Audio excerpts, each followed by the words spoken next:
Hey everyone, Sayre at Nova, and today we are talking about a early trials bike. For those who don't know, trials riding is basically obstacle courses for motorcycles. Nowadays, what a trials bike looks like, you can see a relationship to this, but if you've ever seen modern trials, it's amazing. Stuff that like Red Bull sponsors. People are basically jumping from boulders that are the size of small houses to each other. They can make them hop from a stop.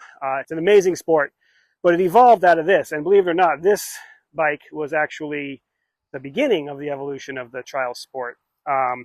This is a 1976, I believe, TL250 Honda. This particular bike is actually a veteran of competition. If you look close, you can see it's got a ton of scars, as well as just aging patina. This is my personal bike. I got it from a guy who had this 250 and a 125 TL. He had bought them new. And he said when he heard that Honda was making a trials bike, he ran down to his dealer, slapped down some money, and said, let me have one. Let me have two, actually. And then he had to wait for them to come in. And the 125, I think, belonged to his wife. He used it sometimes. He competed on it sometimes. But this was his competition bike. And when I went up to get it, it had been parked for 30 years at that point. But it still had #1 plate hanging on it. He was pretty successful with it. Let me get into the model of the model history a little bit before we talk about this particular machine, because this one actually, believe it or not, has some mods to it. But way back in the day, the idea of trials riding came about like every motorcycle sport came about. People started doing stuff. They took their motorcycles and they rode them across fields and up streams and down streams and up hillsides and what have you. You could try to get a motorcycle up it or down it. They would try to do it. They would try to do it. They would compete. In the early days, they would take basically whatever they had, stuff like Harley Davidson, stuff like early Matchless, AJS. And basically street bikes that they would put, slightly knobbier tires on, but this concept of a full knobby tire was not a thing. And they would compete on them. And then as time went on, they made more dirt specific bikes. In the 1960s, you start seeing the motocross and off-road bike kind of separate from regular motorcycles, scramblers, stuff like that start to evolve, as well as more lightweight dirt bikes specific things. And then at the end of the 60s, you start seeing the trials bikes start to emerge. So there was a guy named Sammy Miller. He's an Englishman, still around. He's got a wonderful museum in England, tons of motorcycle history in it. He's got to be 90 years old or so. He still rides a bike every so often, knows everything about it, but he was an amazing trials rider. He helped develop the Bultaco trials bike, and then I just only recently learned Honda brought him in to develop this bike. And so he took what he knew from riding bikes that didn't work very well, weren't trial specific, used it to develop the Bultaco, used it to develop his own bikes, and help Honda make this. The bike has a very high ground clearance, high center of gravity, which actually helps it turn a little quickly. It basically, in the late 60s and early 70s, you start to see this evolve. You'll notice that the seat is very rudimentary.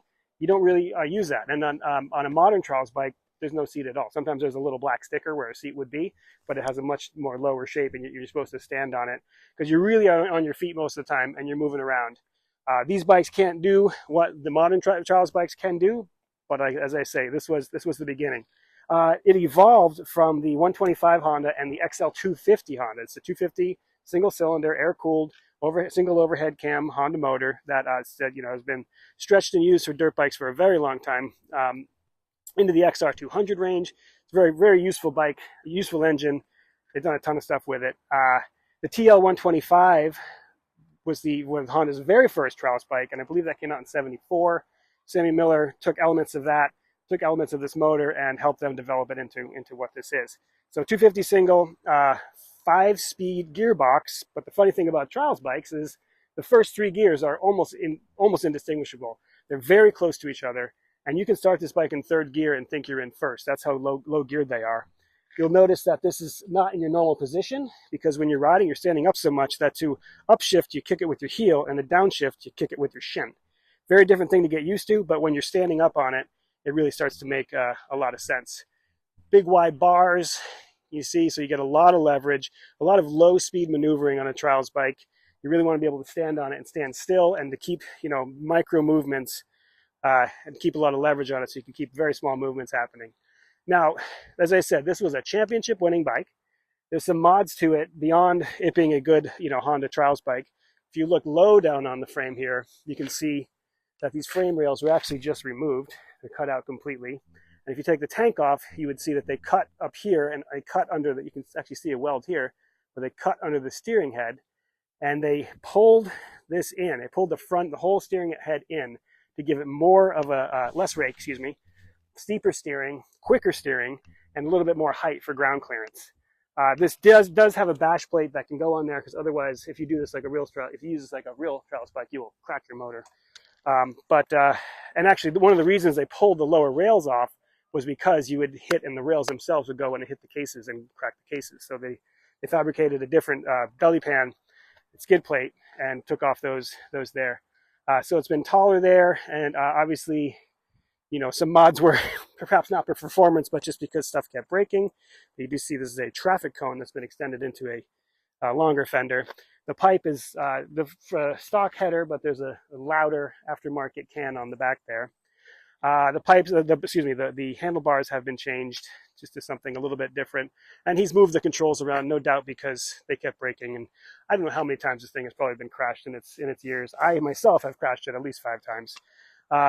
So yeah, that's the basic of a Honda trials bike, the TL. As good as it is, and as good as Honda is at things, and this bike weighs about 220 pounds.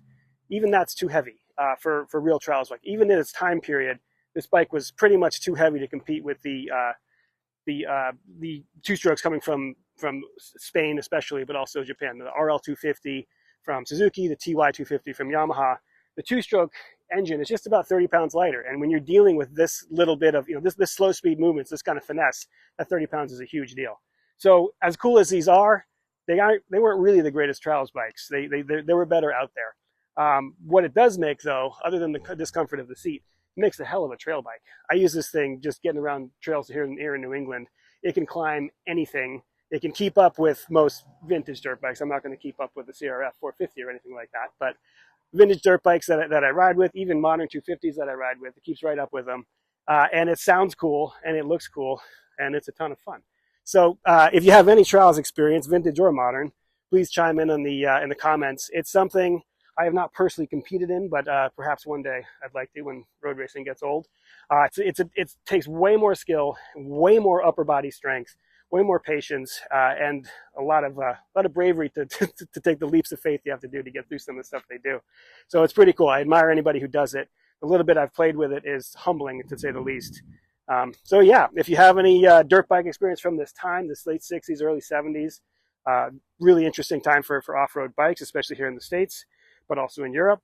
And if you have trial stuff, please let us know your stories. We love it. As usual, thank you for watching. Please subscribe to the channel if you haven't yet, and we'll see you next time.